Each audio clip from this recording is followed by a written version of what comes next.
Good afternoon, everyone, and thank you for joining our presentation on Florida's construction lien law. This presentation is intended to help small contractors and subcontractors learn how to comply with a very confusing and complicated law and file a proper lien notice if necessary in order to get paid for their work. I'm Wendy Wilson, and I'm the supervising attorney for the Community Economic Development Unit at Legal Aid Service of Broward and Collier counties. Our unit works with small businesses as well as not-for-profit organizations who provide vital community services to low to moderate income neighborhoods and individuals. We have a variety of programs in our unit to assist small businesses. But here in Collier County, we are especially proud of our new Small Business Legal Resources Project for eligible small businesses which were impacted by the COVID-19 pandemic and which require legal or accounting services to help them enable job creation or retention for low-income employees. The SBLR is funded in part by a community development block grant by the U.S. Department of Housing and Urban Development, or HUD, and it's facilitated through Collier County's Human and Community Services Division. The goal under this particular grant and project is low to moderate income job creation. This presentation today was pre-recorded by Callie Soldavini, who is the Small Business Legal Resources Project Attorney. And she's out today on leave, but I'm here to answer any questions that may come through the chat function, either on Zoom or the comments on Facebook.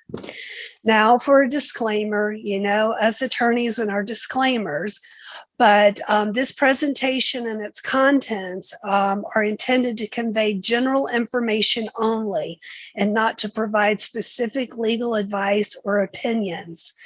The Florida construction lien law is very complicated and fact-specific. So nothing in this presentation establishes an attorney-client relationship between Legal Aid Service of Broward and Collier counties and any of the attendees. You should consult with or retain a qualified attorney if you have specific legal issues. At the end of this presentation, we'll have the contact information for the SBLR project so that you can apply for services through our program if your small business needs legal assistance of any nature. And on that note, we'll start the presentation. And as I mentioned before, if you have any questions, please put them in the chat box if you're on Zoom or in the comments if you're on Facebook. And at the end of the presentation, I'll get to as many of the questions as possible.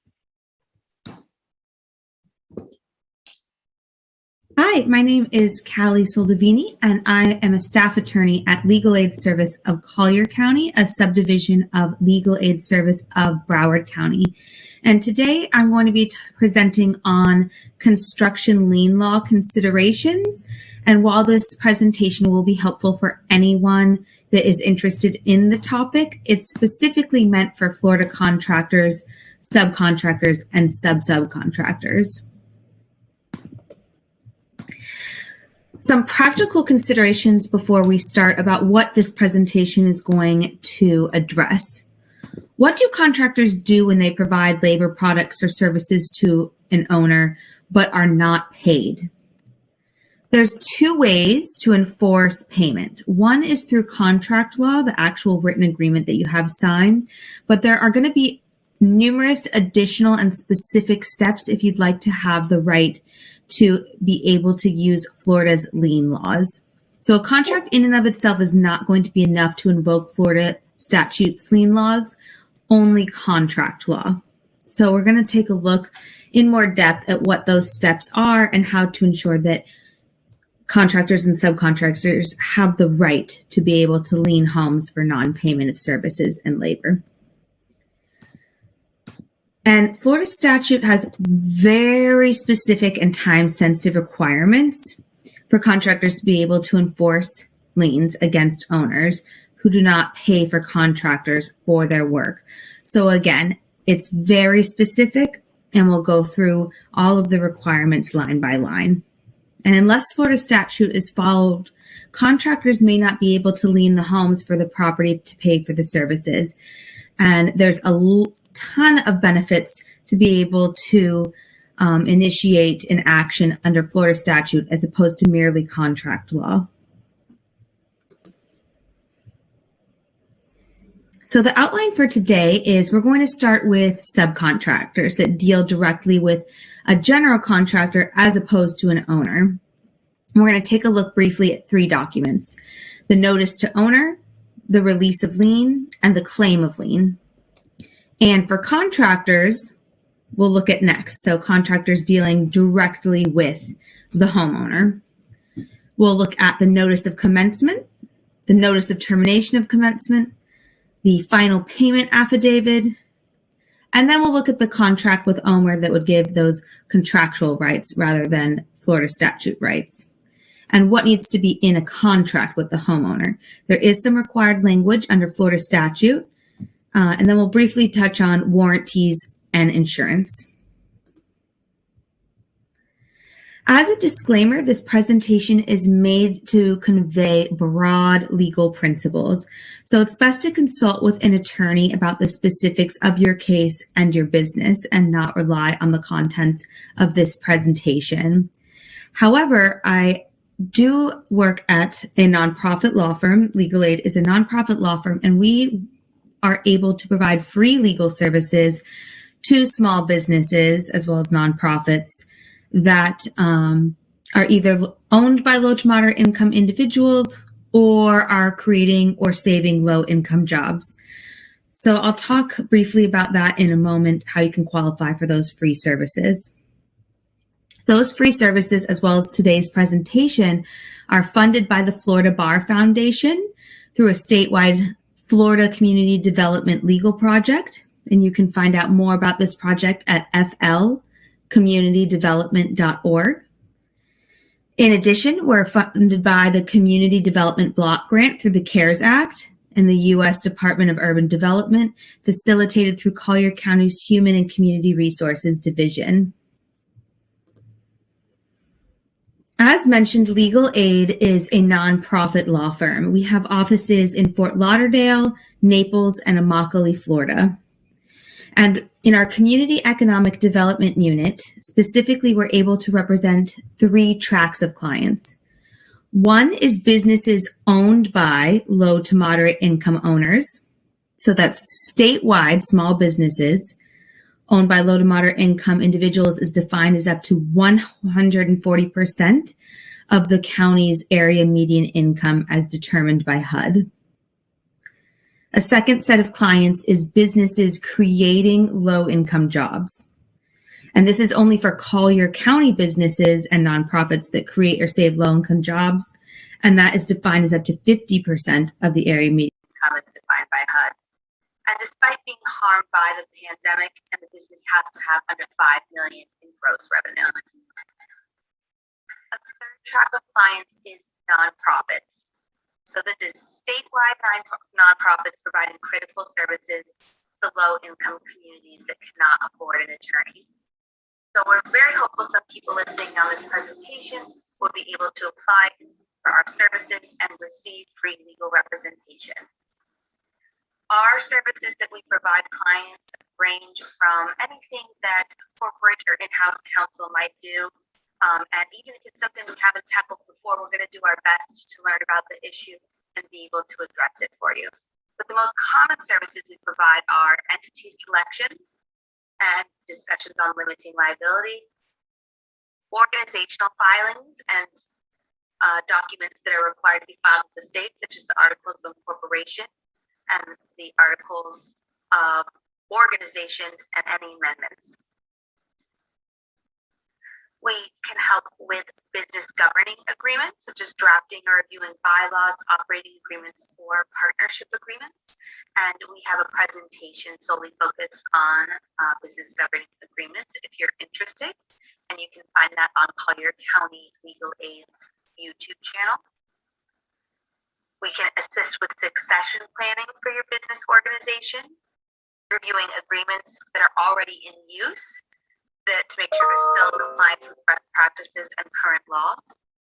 We can help with fictitious name, DBA advice and registration, instructions on filing annual reports and other state filings, contract drafting, review, and negotiation generally, templates for customer service agreements, commercial lease drafting, review, negotiation, or renegotiation, trademarks and registration, non-disclosures, non-competes, confidentiality agreements, and then just general legal governance training. If you have some general questions or would like a presentation about a certain topic that may be applicable to your business.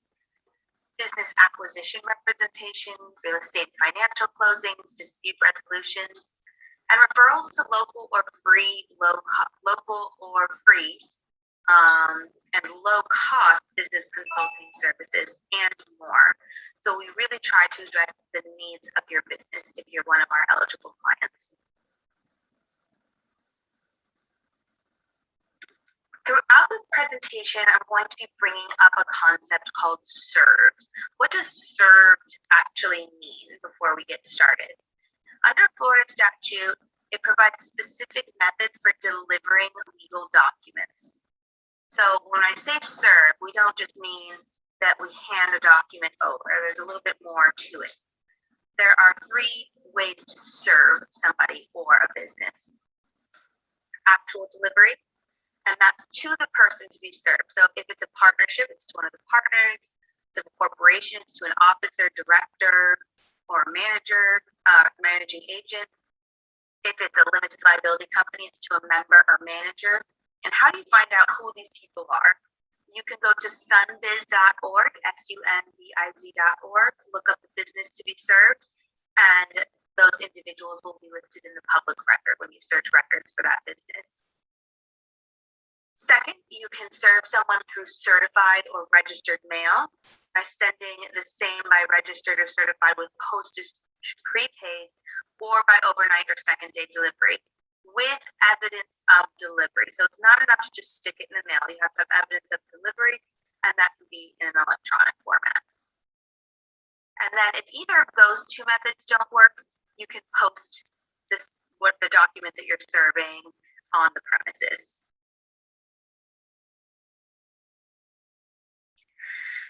Different written documents are utilized as a subcontractor or subcontractor. So I'm really breaking this presentation into those 2 roles. We'll look at items that subcontractors need to specifically consider for the first half, and in the second half, items that contractors need to specifically consider.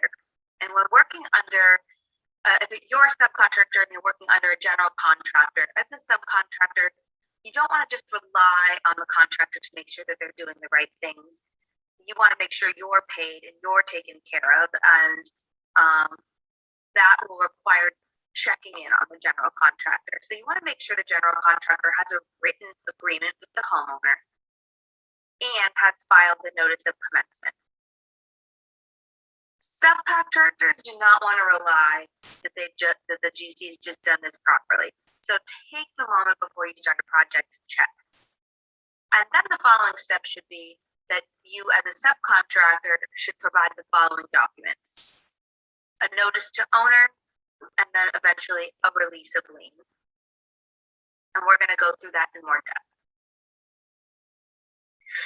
The notice to owner ensures that the property owner knows about subcontractors.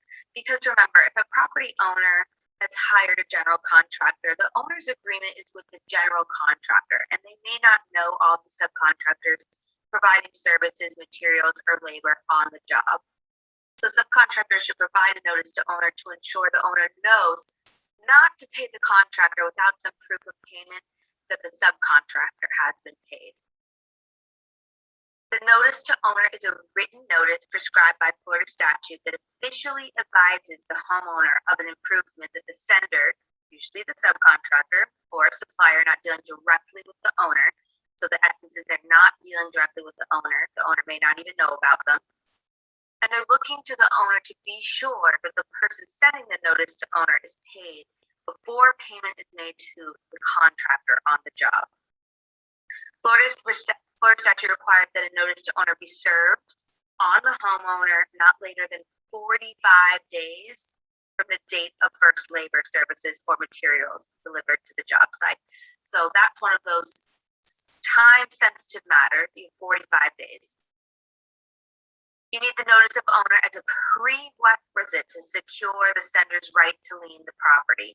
So this is outside of a contract. This is the right to lien the property. It's that special Florida statute that makes sure that subcontractors are paid for their work.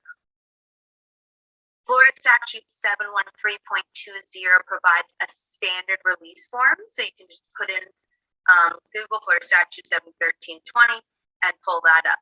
But you can still have it contain different wording from that statutory language. And a verbal notice to the homeowner is no substitute for written notice to the owner. So you're going to want to follow Florida statute and make sure that it's written. And again, it's very easy to pull up. Just Google Florida Statute 713.20 and you'll have some standard language there to use. The next document is a release of lien. And a release of lien is the liener's right to lien the property in accordance with the terms of the release. So a release may be for a specific dollar amount, for all lien rights through a specific period, or both. And the notice gives the owner the opportunity to verify that the sender is paid, usually by obtaining the release of lien by the sender of the notice of termination. When payments are, notice to owner, when payments are made to the contractor so that the owner monitors downstream payments and is not later surprised the lien against the property from someone they didn't know had a contract.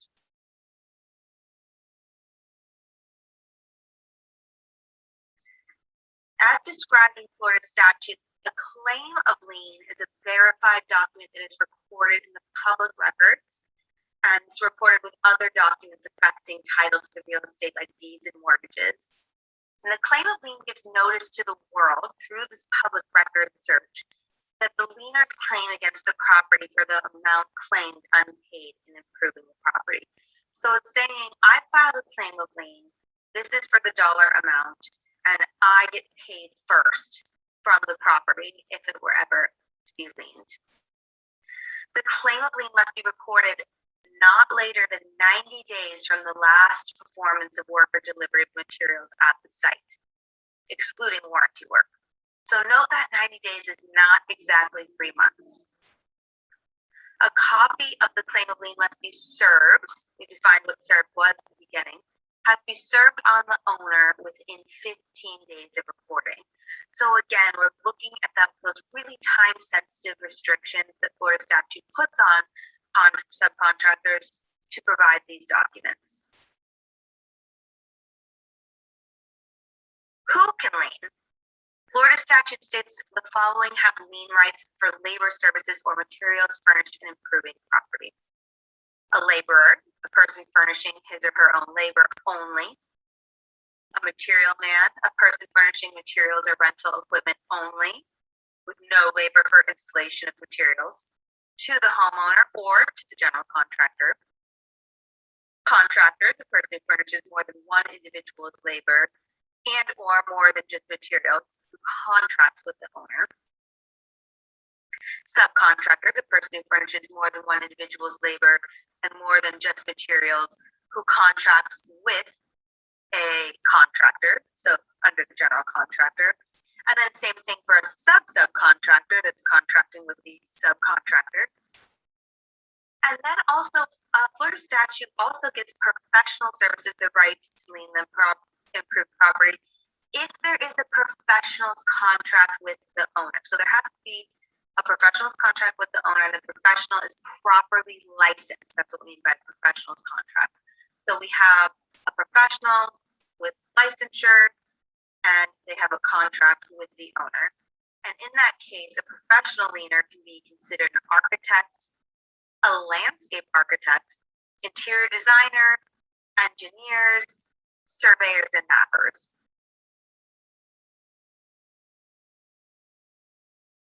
So we've looked at those documents for subcontractors that deal directly with the general contractor and not necessarily with the owner of the property.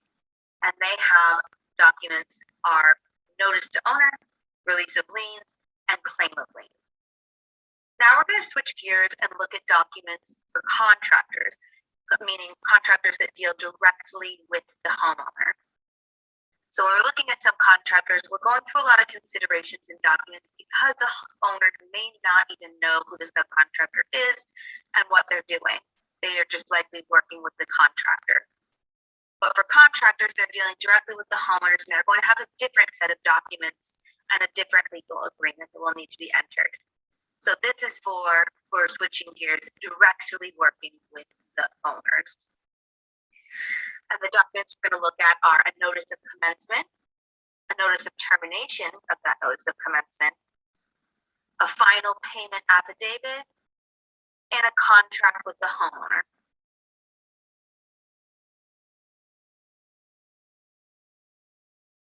The notice of commencement is a standard form document that must contain specific provisions set out in Florida statute. And the form is executed by the homeowner before work on the property begins and is recorded in the public records of that county. And this is a document that triggers and provides those lien rights on real property rather than merely contractual rights under an agreement between the homeowner and the general contractor. Construction materials, services must be commenced or furnished within 90 days of recording the notice of commencement. The instructions in standard form with the required language can be found on Collier County's website, colliercountyflorida.gov, colliercountyfl.gov. You can just Google Collier County Notice of Commencement and it should come up. The full website link is on the slide on the screen. Or you can look in whatever county that the property is located. You fill out the notice of commencement accurately. And this is a common issue where either information is only half provided or it's incorrectly provided. For example, you want to make sure that you put the legal name of the homeowner, which may not be the individual that you're working with. It may be an LLC. And then you want to make sure the actual legal description of the property is correct because that's the relationship of the notice of commencement that has to match all of the construction liens. So you want to make sure that everything in that document actually matches the correct description, the correct names, the correct descriptions. The notice of commencement is then filed with the recorder of deeds in the county where the construction project is going to take place. In addition, a copy must be posted at the job site itself. And failure to properly file the notice of commencement can create a violation of law, and you need a notice of commencement at the time for application for a building permit anyways. Then, once the homeowner starts making payments, there is the termination of the notice of commencement. The notice of commencement is a sworn document from the homeowner to terminate the notice of termination when everyone is paid. So to properly terminate a notice of commencement, the homeowner has to follow all of the requirements set out in Florida statute. And that you can look up at 713.132 Florida statute. So the notice of termination is effective either 30 days after its recording or the date stated in the notice of termination. And if the lienor is served with a notice of termination and is still owed money, the lienor should prepare and record what's called the claim of lien prior to the termination date of the notice of termination. So the date listed in there is really important. This will ensure the lien relates back to the recording of the original notice of commencement rather than some later date. And by doing that, the lien will trump any future encumbrances on the property, which is really common to happen, especially in new construction, such as a mortgage or from a new lender. And a couple practical considerations. If the property is mortgaged, typically the bank will pay off the contractors that are owed money, and the contractor's not going to have to foreclose on the property in order to get paid. But of course, we're just going to look at what Florida statute requires and what actually happens. But in practicality, the bank will likely pay off a contractor. The notice of commencement are not required, but they're best practice for contractors with jobs over a certain monetary threshold the contractor is comfortable with. You just want to be able to justify the annoyance of that paperwork. You know, the filing, the paying of filing fees, which can range about $10 a filing when you have to record something in public record.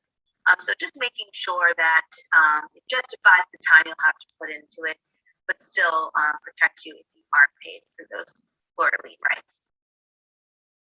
And finally, Florida statute allows contractors to collect attorney's fees from the owner if they're successful under the Florida construction lien law.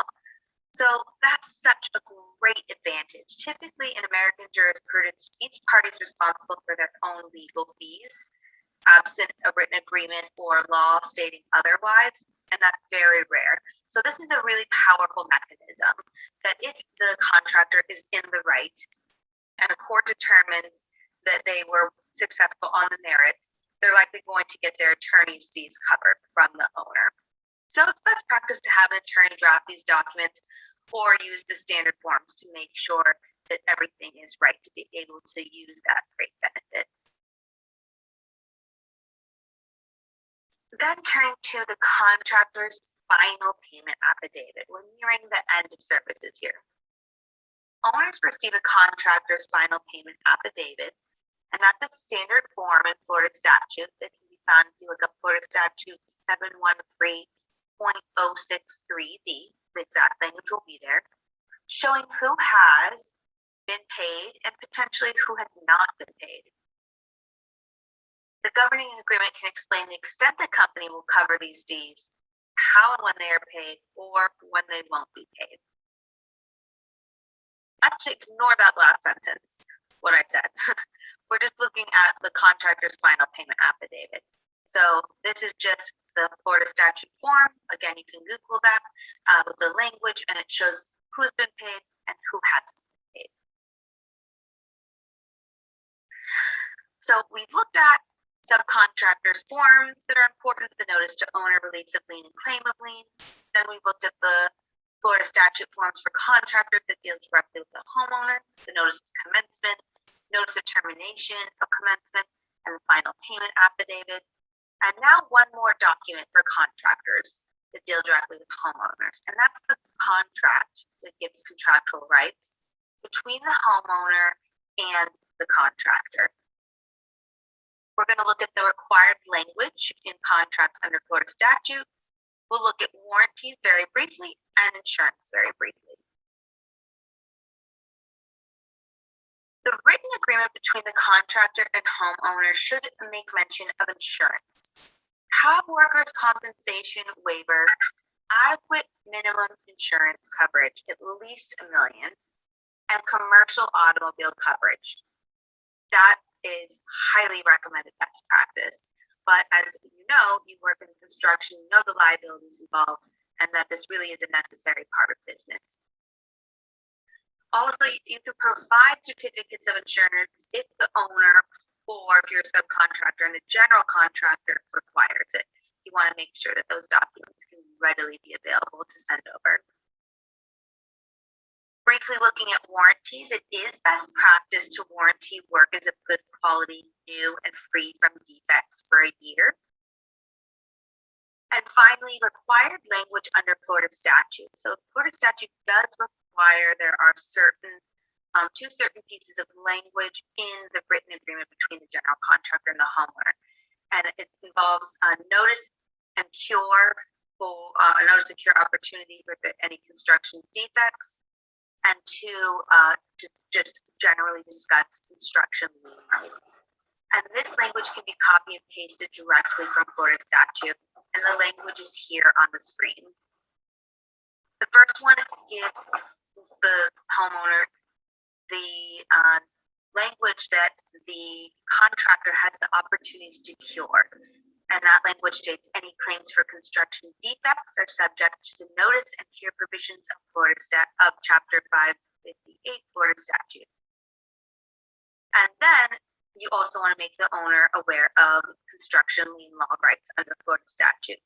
Again, just by copying and pasting this language into the written contract. And it just states that those who work on the property have that very special right to be able to put a lien on the home for unpaid service, labor, or materials. Thank you so much for tuning into this brief presentation on Florida lien law as it applies, specifically considering contractors, subcontractors, and sub-subcontractors, but again, helpful for anybody. And we're very, very hopeful someone will qualify for our free legal services. Again, we provide free legal representation to small businesses that are owned by low and moderate income individuals, or create or retain low income jobs. And to get more information, feel free to email me or our unit paralegal, and our contact information is on the screen. Again, this is a presentation by Legal Aid Service of Collier County. My name is Callhan Soldavini, and I'm here if you have any questions. Thank you for your time. Well, Callie is not here to answer the questions, but I am, and I've got a couple of good questions that have come in. So I'll get started with those. One question was, why are they called lien waivers? And the answer for that is because each person that works on a home or a piece of property and doesn't get paid has the right to file a lien on the property that relates back all the way to the date of the notice of commencement.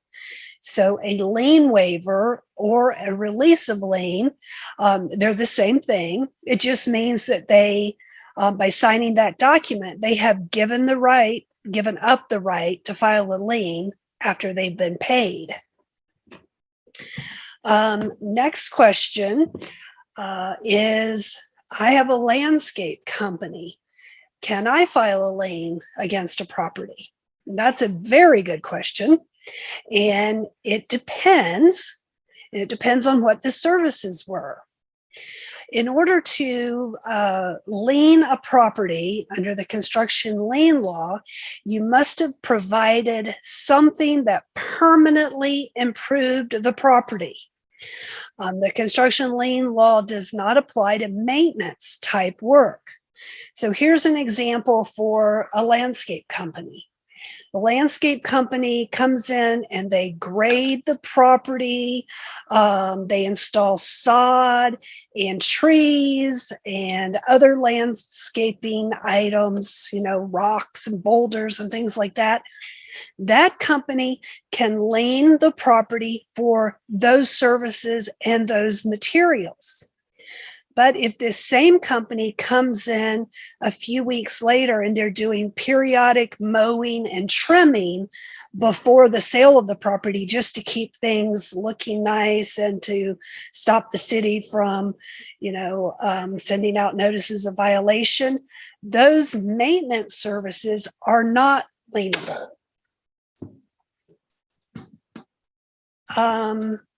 Here's another question that has to do with working for a tenant that is building out space in a commercial building. And the question is, how do I handle liens in this situation? And my advice here, whenever you're dealing with a tenant situation, is that you must proceed with extreme caution, because this is a very tricky situation. First of all, you want to make sure that the landlord has actually even approved this work, because most commercial leases require the landlord's approval of any alterations. So you want to make sure that the landlord's not going to come in and shut you down in the middle of the job. Also, under Florida law, the property owner can provide a provision in their lease that the landlord's interest in the property is not lienable. And then they would also, in conjunction with having that in their lease, they file a memo of lease or a notice in the public records that the landlord's interest in the property is not lienable. Now, what that really means is that if the lease has this provision and this notice has been filed, then if you're doing work for the tenant, you can't lien the entire building. Any lien that you put on is really just for the tenant's space and the tenant's leasehold interest in that building. So the bottom line is it means you really don't have that much in terms of lien rights. It'll be very complicated to recover, and you're recovering against a leasehold interest in a portion of a property is not necessarily particularly marketable in order to recover cash. And your lien is also subject to being terminated or wiped out if the landlord terminates the lease. So I would say if you're called upon to do some work for a tenant, that you need to be very careful, and I would urge you to seek legal advice at that point. That leads to another point, and Callie mentioned this in the presentation, is that whenever you are working on a piece of property, you want to make sure that you're dealing with the appropriate party and dealing with the owner. And the best way to do that is a public record search. I mean, you can go right on the property appraiser's website and you see who the owner of the property is.